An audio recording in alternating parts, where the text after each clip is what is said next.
Hello, my name is Germana Rovinelli.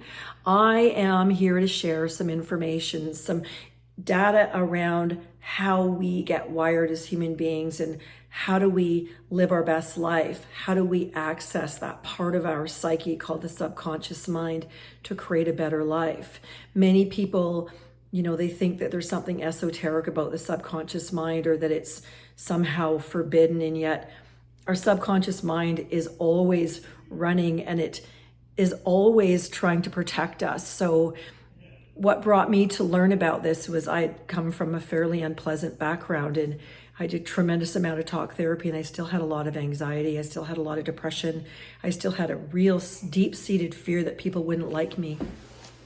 And I remember when I was younger, I picked up a book by Louise Hay called You Can Heal Your Life. And in the back, it talked about, the subconscious message. Say, if someone has a back problem, that's from feeling unsupported. And then how do you reprogram the subconscious mind so that it believes that you're safe and it believes that you're supported, and then the back issue often disappears, which is something that a lot of people don't realize, that most of our issues with our physical body, our emotional body, our cognition, our relationships, our ability to earn money, our ability to live well is all integrated and comes from our deep, deep unconscious messages.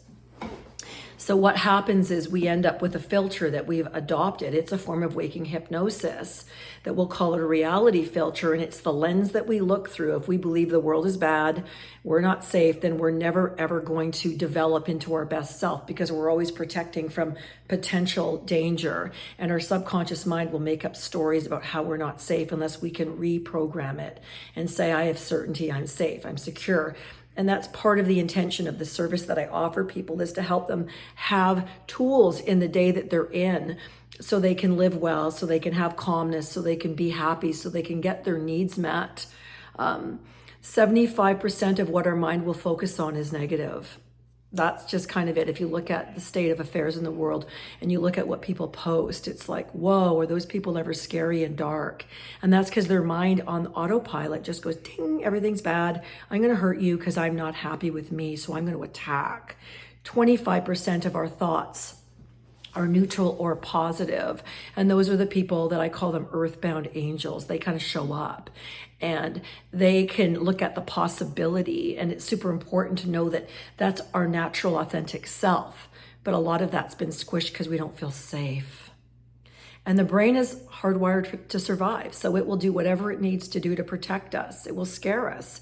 It will make up a story about how someone doesn't like us, how we're not smart enough, how we might make a mistake and we're going to be punished. And those are all the old programs or core wounds that we may have accepted or adopted as children. We may have picked them up from our parents. Our reality filter is always reprojecting itself, even when the external reality changes. So if you meet somebody who you really like and you think, oh, I really like you, and then your reality filter goes, yeah, but they're not going to like me if they really know me. They're going to reject me, and then we don't actually show up as our true self. And that anxiety and that fear will actually rob us from showing up, being natural, being comfortable, being secure, and feeling vulnerable and authentic in that relationship. So the piece that I want to sort of offer here is that those messages are all hardwired in the deep, deep, deep protective part of our subconscious mind. And often they come from unmet childhood wounds. If you learn how, and that's what I teach, to reprogram those messages to say, oh, I am enough. I am lovable enough. I am smart enough. I am secure enough. I am lovable. Whatever the need is that hasn't been met gets slowly reprogrammed. Then the energy that's used to be fearful goes back into living well and loving and having a harmonious life. We repeat 60 to 70,000 of our thoughts every day that are the same thoughts that we've been thinking every day for the last 10 years. And those thoughts all are generated from our subconscious mind. It's like an autopilot. And if we don't do the work, most of what happens, it's like our mother and our father's voice is still going off in our head. And we call that the inner critic. We call that the critical parent. And it's the subconscious mind just rattling off because we haven't taken time to find out, do these messages work for me? Are these messages making my life better, or are they making my life worse? And we actually end up treating ourselves the way our parents treated us, hence generational trauma. And then we pass it on to our children, which is really quite sad. 95 to 97% of our behavior is from our subconscious mind.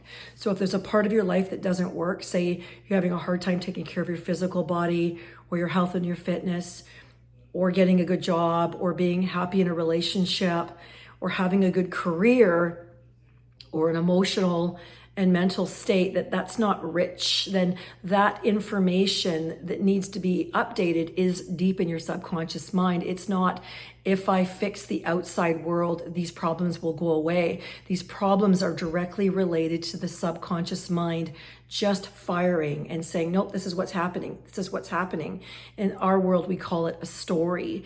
And the story, if you test it against reality and you say, can I be 100% certain this is true, and look for evidence, you'll discover that it's not true. And yet, how much energy just went into that emotional storm.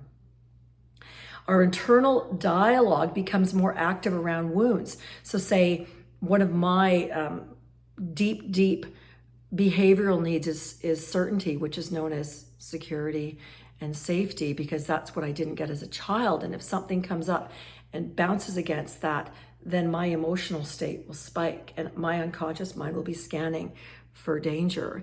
And now when it happens, I remind myself, I'm certain that my needs are met. I'm certain that everything is okay. And that's kind of like taking a very small percent of the conscious awareness to reprogram the subconscious mind. You'll see me share different videos that are designed to help people understand how to live a better life. And the only way that I've ever seen it really work, where the person's happy and they feel well and they've got joy and serenity and their heart is open and they're loving, is if they clean up the messages that say, I'm not safe, I'm not wanted, I'm bad, people won't like me. And that can't be resolved through talk therapy. It gets resolved through going deep inside and accessing that warehouse and releasing what no longer fits. Because most of those messages are things that we adopted as a child. Maybe our mother or father couldn't take care of us the way that we needed to, and that we just believe that we're bad or that no one loves us. And that ends up going forward. We're 30 and then we're 40 and we're 50. We're like, why do I suffer in this area? And I'm here to share that the solution comes from reconnecting with that deep, authentic self and beginning to bring natural healing and releasing what no longer works. So removing the core wounds and bringing in love.